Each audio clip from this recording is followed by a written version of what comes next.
Um coração enriquecido pelo regozijo no Senhor, para que sejais tomados de toda a plenitude de Deus. Efésios 3, verso 19. Numa manhã de domingo, parei no pátio da igreja para conversar com uma velha conhecida. Durante os 23 anos em que tenho estado nessa igreja, Sharon tem ajudado mulheres como eu a crescer nas coisas do Senhor e a viver as prioridades dele. Sharon tem sido uma piedosa senhora, como a descrita em Tito 2, verso 3, uma bênção para muitos. Enquanto conversávamos naquela manhã, ela parecia elétrica, iluminada, reluzindo, transbordando frescor. Tudo em Sharon naquele dia comprovava a vitalidade que ela possuía no Salvador e sua busca de todo o coração em estar crescendo continuamente nele.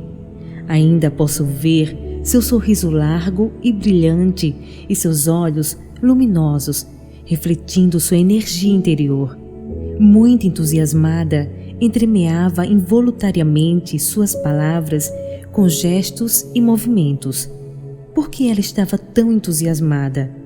Bem, Sharon estava esperando ouvir um orador muito especial no dia seguinte. Ela quase não podia esperar, e julgando por sua alegria, aposto que ela não dormiu aquela noite. Suas palavras saltitavam enquanto ela explicava que já tinha assistido a um seminário de fim de semana conduzido por esse senhor, que tinha sido o mais empolgante final de semana de sua vida, a coisa mais estimulante que já fizera. Esse professor tinha levado Sharon a um novo aprofundamento na palavra de Deus, no seu entendimento nos caminhos do Senhor e no seu ministério. Enquanto ela falava, eu sabia que estava diante de uma mulher que crescia no conhecimento e no amor de Deus. Que maravilha ela estar tão contente e entusiasmada. Que maravilha ela ter tanto a dar aos outros. Que maravilha eu me sentir abençoada pelo seu ministério restaurador. Outra mulher como Sharon em minha igreja é uma mulher que aprecia muito a leitura.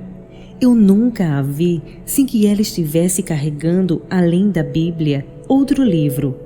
Sempre que nos falamos, ela pergunta: "Oh, Liz, você já leu este livro? Você precisa lê-lo."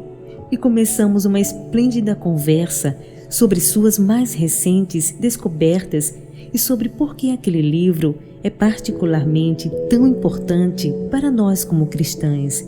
Outra vez, sou abençoada por seu ministério restaurador. Espero que você perceba quão estimulantes são estas mulheres e como me incentivam em meu próprio crescimento espiritual. Estas duas mulheres, segundo o coração de Deus, estão vivas e crescendo. Suas vidas e corações são contagiantes e estão sempre me desafiando e motivando. É impossível estar com elas sem sofrer sua influência. A alegria que elas têm recebido com o crescimento no Senhor resplandece, e todos que chegam perto dessas mulheres recebem algo da plenitude de suas vidas. Mais do que desejar que você alcance o senso de mulheres como estas, eu espero que Deus coloque algumas pessoas como essas em sua vida. Mas meu mais profundo desejo, minha mais profunda oração por você e por mim também, é que você se torne esse tipo de mulher. Enquanto Deus a transforma em uma mulher segundo o seu coração, nunca faltará em você a alegria do Senhor ou o cumprimento de um ministério em seu reino. No capítulo anterior, começamos a planejar uma vida de crescimento espiritual que conduziria ao ministério com outras pessoas. Já sabemos que quando nada entra, nada pode sair. Então, se você e eu pretendemos desenvolver um ministério efetivo para alcançar os outros, devemos primeiro estar abastecidas. O que você pode fazer para ser cheia de toda a plenitude de Deus, de forma que Ele possa usá-la no ministério? Aqui estão algumas sugestões. Crescimento espiritual, auxiliado pelo discipulado. O plano ideal de Deus para nós, como mulheres cristãs, e outro aspecto da tarefa que Ele tem para nós, é que ensinemos a outras mulheres as coisas boas que temos aprendido, que nós a discipulemos, que passemos adiante tudo aquilo que Deus nos tem ensinado. Tito 2, verso 3 e 4. A palavra discipulado pode nos lembrar várias situações diferentes. Frequentemente, essa palavra nos faz lembrar as reuniões semanais, encontros individuais por anos e anos, com alguém mais experiente. Isso seria maravilhoso, mas para a maioria das pessoas não é uma realidade, nem mesmo uma possibilidade. Nós podemos, porém, escolher algumas alternativas enriquecedoras, se realmente quisermos crescer. As classes existem para serem frequentadas. Igrejas em toda a cidade oferecem estudos bíblicos e classes de estudo bíblico. Cursos por correspondência estão também disponíveis. Tudo o que você e eu temos de fazer é nos inscrever, fazer o trabalho e deixar que Deus nos faça crescer. Livros de discipulado também nos oferecem outro caminho para o crescimento. Evangelismo de amizade lhe ensinará como criar amizades por causa do Evangelho. Evangelismo de discipulado lhe mostrará como compartilhar sua fé. Aprendendo a liderar, o currículo para esposas de alunos do curso de mestrado do seminário lhe ajudará a desenvolver a habilidade de ministrar a mulheres. Como os livros de minha autoria, Amando a Deus com toda a sua mente e Jardim da Graça de Deus, Crescendo no Fruto do Espírito, ambos da Harvest Rose Publishers, contém guias de estudo pessoal, crescimento e discipulado. Aconselhamento com outros cristãos é também uma forma válida de discipulado. Se você está enfrentando algum problema, consulte uma pessoa cristã de sua confiança e você perceberá a perspectiva de Deus e receberá o apoio de que precise em oração. Mesmo que você não possa assistir a uma aula ou se encontrar com alguém para discipulado, sempre pode pedir conselhos. Entrevistar outras mulheres cristãs é um de meus métodos favoritos para ser discipulada.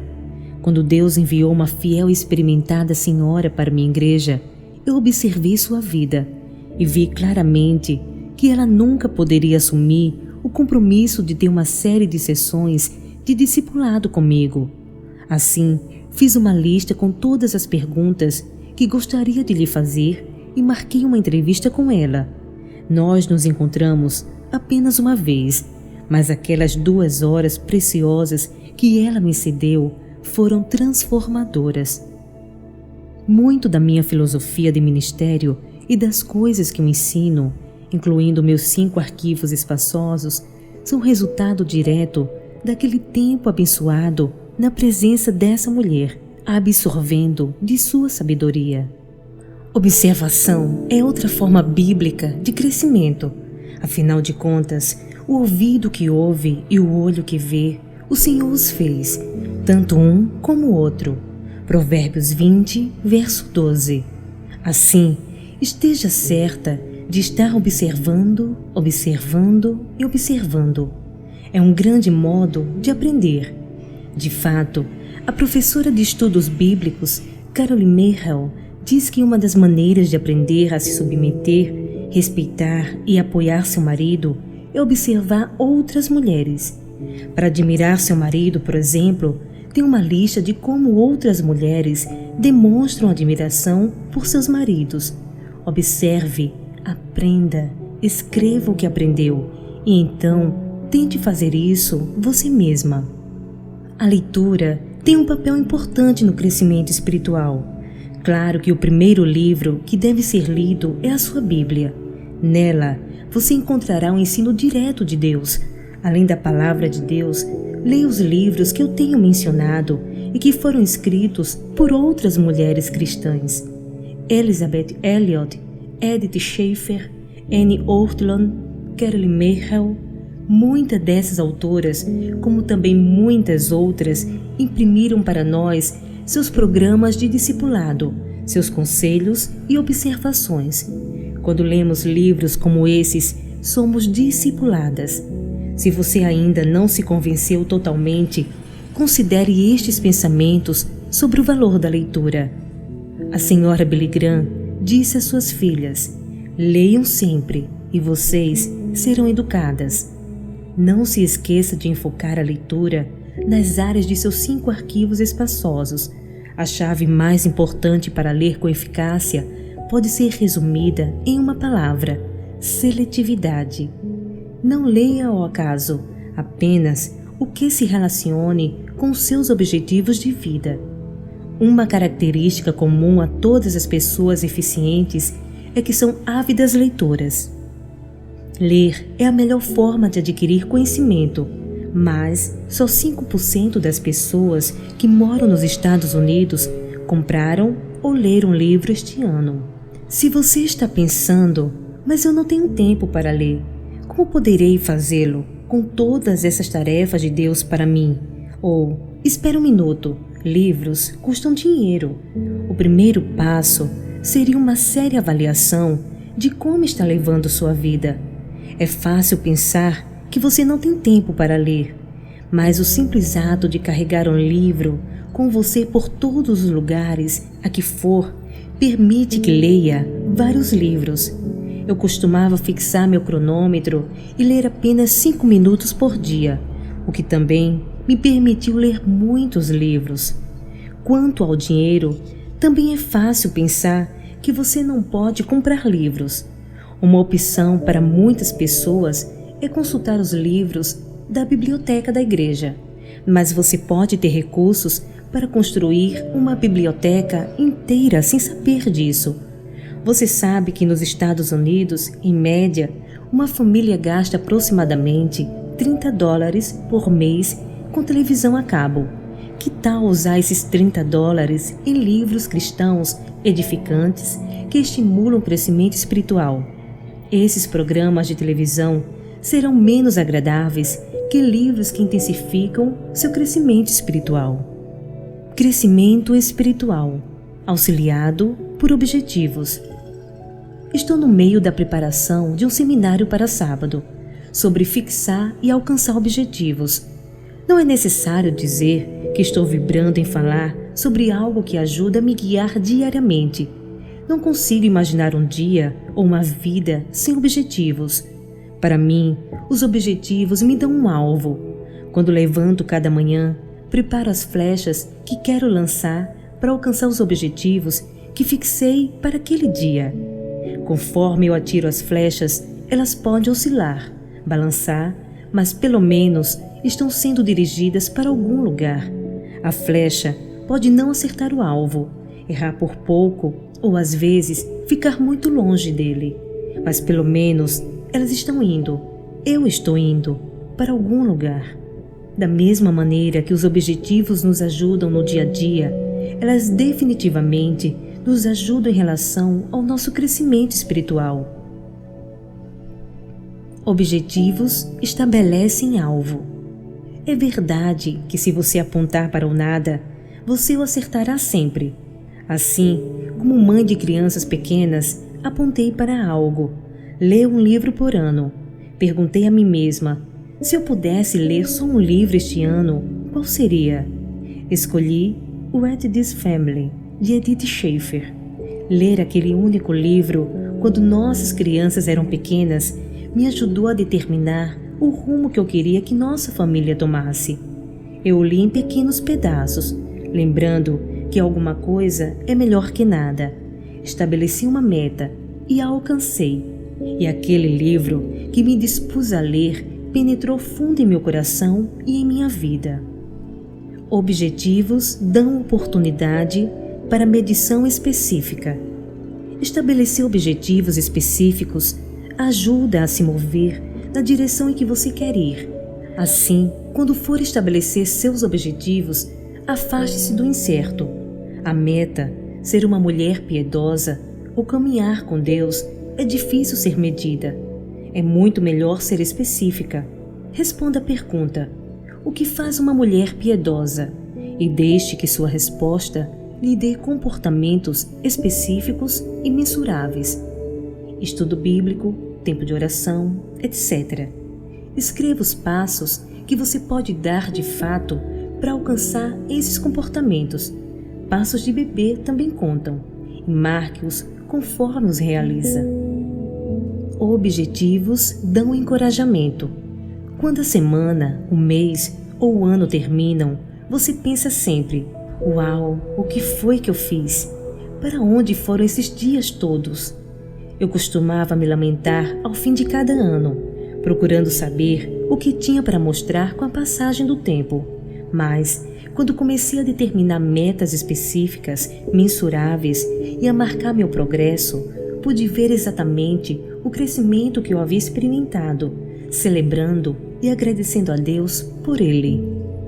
Crescimento espiritual depende de escolhas. Uma vez que você determina alguns objetivos específicos, terá de fazer as escolhas certas continuamente, se quiser alcançá-los. Escolhas baseadas em prioridades. Para alcançar os objetivos que você estabeleceu para seu crescimento espiritual, terá de escolher entre trabalhar num curso bíblico, assistir a uma classe de teologia, ler um livro ou encontrar-se com uma mulher mais velha para discipulado, e outro almoço fora de casa, fazer compras novamente, assistir mais TV, comparecer a outro encontro social da igreja ou trabalhar em uma profissão. Ocupar-se com coisas espirituais de forma que sua vida seja uma fonte para muitas pessoas requer muitas escolhas duras. Escolhas baseadas em objetivos. Uma vez que você decidiu gastar tempo em seu crescimento espiritual, ainda tem de escolher em que projeto, e seus 5 arquivos espaçosos pode guiá-la. Você também terá de considerar seus dons espirituais. Esses 2 guias a ajudarão a fazer a melhor escolha. Crescimento espiritual requer tempo. Deus honrará o tempo que empregamos aprendendo mais sobre Ele, tempo que encontramos, separamos, economizamos, reservamos e agendamos em prol do nosso crescimento espiritual. Existe uma imagem da Bíblia, imagem que eu aprecio, que me encoraja nesse sentido. O profeta Isaías escreveu: os que esperam no Senhor sobem com asas como águias. 40, verso 31. O tempo que gastamos a sós com nossa Bíblia e nossa lista de oração, a vida secreta passada com nosso Pai do céu, é tempo gasto esperando no Senhor. Então, quando o tempo chegar, no tempo perfeito de Deus, subimos, voamos como águias. Podemos planar porque estivemos com Deus, como as vidas de muitos heróis da Bíblia ilustram. Moisés foi adotado pela filha do faraó e assim experimentou durante 40 anos todo tipo de privilégio conhecido. Entretanto, Deus o levou ao deserto para ser um pastor, um homem comum, pelos 40 anos seguintes. Êxodo 3, verso 1. Depois desses 40 anos em que Deus o preparou, Moisés rompeu em cena com sinais, maravilhas, milagres e serviço fiel a Deus. Êxodo 3, verso 14. Potifar era o capitão da guarda do faraó e José o serviu por 10 anos como administrador da sua casa. Gênesis 39. Mas um dia, José se achou preso, um homem comum, esquecido, enquanto os dias e meses se passavam. Depois de 2 ou 3 anos, os quais Deus usou para prepará-lo para a liderança, José irrompeu em cena, ajudando a salvar seu povo e servindo no comando, como segundo homem de todo o mundo conhecido na época. Gênesis 41. João Batista foi outro homem comum de Deus. Durante 30 anos, viveu no deserto, vestindo peles de animais e alimentando-se de gafanhotos e mel silvestre. Mateus 3, verso 4 e Lucas 1, verso 80. Depois desses 30 anos de preparação, João apareceu em cena, pregando como nenhum outro homem jamais pregou, tão poderosamente que seus ouvintes pensaram que ele era o próprio Messias. Lucas 3, verso 15. O ministério de João durou não mais que 1 ano, contudo, exigiu uma longa preparação espiritual. Paulo foi alguém terrível que perseguia os cristãos. Entretanto, um dia ele se converteu radicalmente de caçador de cristãos em cristão e desapareceu no deserto árabe por 3 silenciosos anos. Gálatas 1, verso 17 e 18. Depois desses 3 anos que Deus usou para prepará-lo para um ministério grande e de longo alcance, Paulo irrompeu em cena, pregando, ensinando e fazendo sinais e milagres. E então, ao nosso Senhor Jesus, como Deus em carne, ele nunca foi um homem comum, mas ele também teve seu período de obscuridade, longe das multidões, envolvido com as coisas comuns.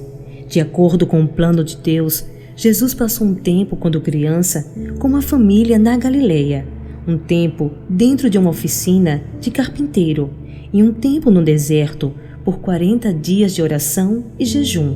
Mateus 4, versos de 1 a 11.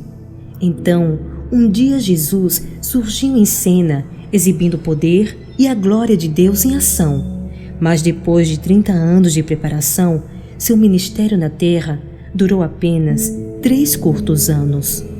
A perspectiva que Deus tem do tempo é diferente da nossa, e podemos querer questionar o uso que Ele faz deste tempo.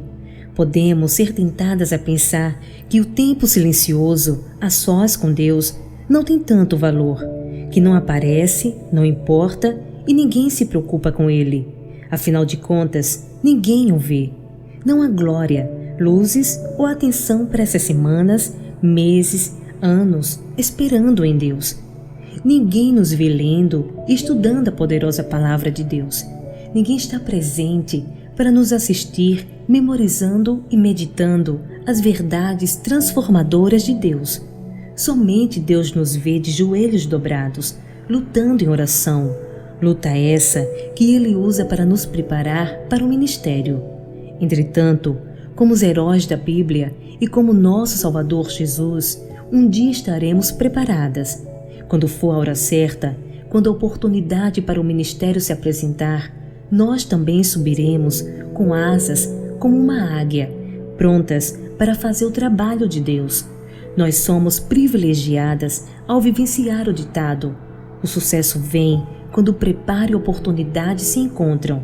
Deus é responsável por apresentar as oportunidades, no seu tempo, no seu lugar e à sua maneira, mas nós somos responsáveis por cooperar com seus esforços, com vistas ao nosso preparo. E essa preparação acontece quando utilizamos tempo a sós com nosso Deus. O bem resulta desse tempo. Na verdade, por uma boa razão, a solitude tem sido chamada de escola de gênios. Também é verdade que a maior parte do progresso do mundo decorreu da solitude. Então, organize sua agenda. Fixe um tempo para se colocar na presença de Deus, para que Ele possa produzir em você um crescimento espiritual. Faça um retiro particular e espere no Senhor. Deixe-o prepará-la para subir com asas como águia, de forma que você possa irromper em cena com um ministério vital para o povo de Deus. Crescimento espiritual resulta em ministério. A importância do seu crescimento espiritual, o ponto principal dessa sessão, pode ser resumida na frase: você não pode dar o que você não possui. O envolvimento no ministério requer que você seja um vaso cheio, como minha amiga Karen. Outra Karen mostrará a você. E você é muito semelhante a Karen. Como uma mulher segundo o coração de Deus, sem dúvida, você quer conhecer Deus e a sua palavra. Quer fazer as escolhas que Ele deseja que você faça. Deseja também que o poder e a presença de Deus estejam claramente em sua vida. Seu coração bate como o dele. voltado para as pessoas, e você deseja passar toda a vida tentando viver o propósito de Deus para você. Isso é o que Karen desejava, então decidiu se abastecer. Como uma mãe com 2 meninos pequenos em casa, Karen desejou ser um vaso cheio e começou a esperar em Deus.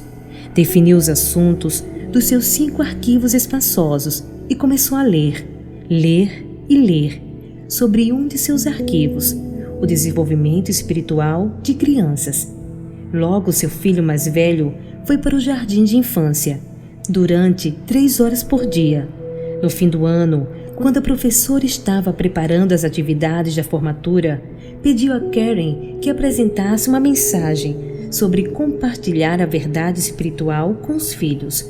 Com aquele convite, uma Karen preparada entrou em cena e contou com 100 pessoas em sua primeira audiência. Porque Karen tinha esperado fielmente em Deus e se colocado em uma posição onde ele poderia enchê-la e fazê-la crescer. Ela possuía algo para oferecer. Em todos os lugares onde esteve, seus lábios e sua vida falaram da plenitude que tinha alcançado em sua vida pessoal com o Senhor. Ela estava tão enriquecida e empolgada com o que estava aprendendo que o seu coração transbordava. Como as nascentes de seu coração estavam sendo alimentadas em sua fonte secreta, ela, com a sua vibração, levava refrigério a outros, o que resultou em um ministério natural. Crescimento espiritual, experimentando o regozijo no Senhor. Em sua mente, imagine uma mulher que existe realmente, que você admira, e então descreva-a da forma como eu descrevi Sharon no começo desse capítulo. Provavelmente, a mulher que você admira é estimulante, desafiadora, cheia de energia e jovial. Ela está crescendo e é viçosa, entusiasmada e entusiasma, aprende e deseja compartilhar o que tem aprendido. Ela traz para você a motivação e você aprecia estar com ela. Ela não tem nada a temer e você nunca ouve ou vê nela sinais de tédio. Para ela, a vida nunca é enfadonha. Uma mulher como esta, e espero que você conheça pelo menos uma, provavelmente está envolvida e comprometida com o crescimento espiritual. Ela tem passado tempo com Deus e tem sido abastecida por Ele. Assim, quando está em público, não pode deixar de compartilhar o amor de Jesus. Ela não pode deixar de compartilhar a alegria de conhecê-lo e caminhar com Ele. Deus encheu seu coração para transbordar, permitindo que compartilhe um ministério restaurador com outras pessoas. Observando estas mulheres que refletem o que é descrito em Provérbios 31, imergirem em seus reservatórios criados pelo tempo passado na busca de Deus e ouvindo acerca de seu entusiasmo pela vida e pelo Senhor, você tende a admitir que está na presença de uma mulher que verdadeiramente conhece a alegria divina. É daí que vem a real alegria, a do tempo gasto a sós com o Senhor, enquanto Ele a enriquece e a prepara para o ministério. Resposta do coração. Você será realmente abençoada se conhecer uma dessas mulheres ricas e joviais que responderam ao chamado de Deus para suas vidas, e será mais abençoada ainda se aceitar o convite para fazer o mesmo. Assim, separe um momento e espere em Deus enquanto considera estas perguntas. Como tenho utilizado exatamente o tempo e a energia preciosos que Deus me dá? Eu tenho desperdiçado em escolhas que não têm valor eterno ou tenho feito escolhas do tipo bom, melhor, ótimo? Reconheço o valor, a necessidade do tempo gasto em preparação? Permitir que Deus me prepare para o ministério é ao menos um de meus objetivos? Ou estou deixando o tempo e a vida passarem sem proveito, sem investimento para a eternidade? Deus tem feito a parte dele, Ele a salvou. 2 Timóteo 1, verso 9. Deu-lhe vida eterna, 1 João 5, verso 11. A abençoou com toda sorte de bênçãos espirituais. Efésios 1, verso 3. Deu-lhe talentos para o ministério. 1 Coríntios 12, verso 11. E preparou um lugar para você no céu. João 14, verso 2. E agora Ele a chama para fazer a sua parte, alcançar a sua visão, separar um tempo, fazer do crescimento espiritual uma meta, gastar tempo e energia de forma que Ele possa prepará-la para o ministério e confiar que Ele providenciará oportunidades para você ministrar e enriquecer o povo dele com o transbordamento da sua vida enriquecida e plena de alegria.